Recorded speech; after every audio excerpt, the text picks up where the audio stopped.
This is from the Auditor General talking about the government issued these C.E.B.A loans. Now, this is another Canadian thing with Theo Fleury has posted it here. Canada no longer has a government, but a mafioso of criminals. 1.7 trillion stolen from hardworking Canadians. Where's the RCMP? Nowhere to be found. Cowards. This is from Government is Corrupt.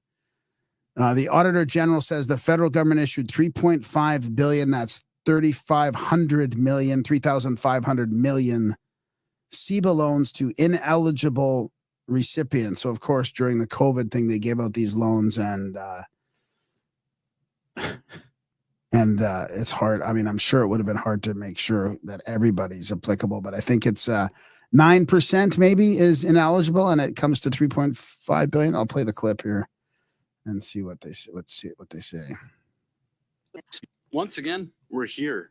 We're here talking about another sad example of Liberal waste and abuse of taxpayer money and pure government incompetence, just like what we saw with C.E.B.A and again with Arrive Scam. This time it's $3.5 billion of C.E.B.A loans that went to ineligible recipients. Ms. Hogan, is this incompetence not due to lack of proper oversight and of a lack of safeguards with taxpayers' money? The rollout of this program did have some questionable elements when it came to contract management by Export Development Canada.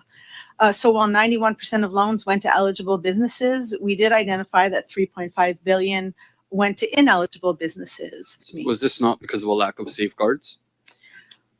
Well, issuing loans to ineligible recipients is about having payment controls. So with most COVID programs, this one too had limited prepayment controls. Right. While there were some validation checks, loans did go out to ineligible businesses. Just have a limited amount of time, so I have to move on. So we know that Accenture was given, once again, by the Liberals, a sole source contract. This is a multinational corporation that was awarded a sole source contract. Almost 92% of contracts went to them.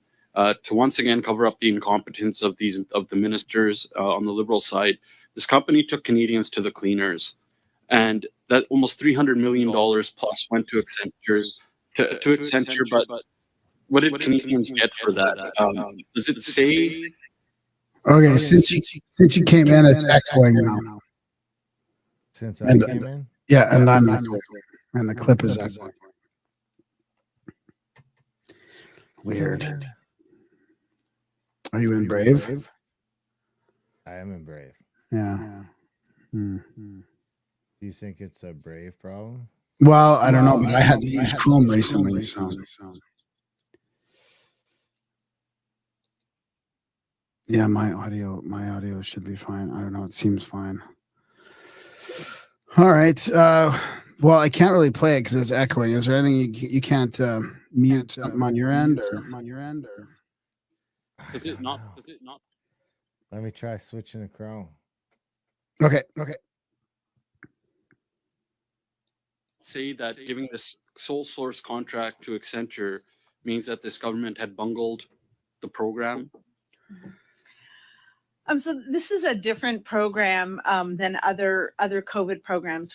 It looks like they gave like 313 million to Brazilian Accenture to track the C.E.B.A loans with no oversight from the Department of Finance. How weird is that? Like, what, we can't track it ourselves? We hired 100,000 people in the government since 2015. Actually, here saw a Crown Corporation delivering a program that normally would expected to see delivered from the public service. Because of that, I would have expected better oversight by the Department of Finance and Global Affairs, and they really did fail in their responsibilities to exercise oversight over that crown. What the EDC decided to issue non-competitive contracts to Accenture. I'm concerned about the over-reliance that they have put on this one single vendor. Right. And the lack of oversight by departments is such that bad decisions are not being questioned. And I would have expected better from the use of public funds. You said in previous reports that the government can't use COVID as an excuse for this kind of incompetence. Is this not another example of that happening again? I would expect a basic level of due diligence and monitoring regardless of the situation. And here what we saw was a poor contract management from Export Development Canada and lack of oversight by federal departments of a Crown corporation administering a significant COVID support program. Export Development Canada. Export Development Canada. That's so weird.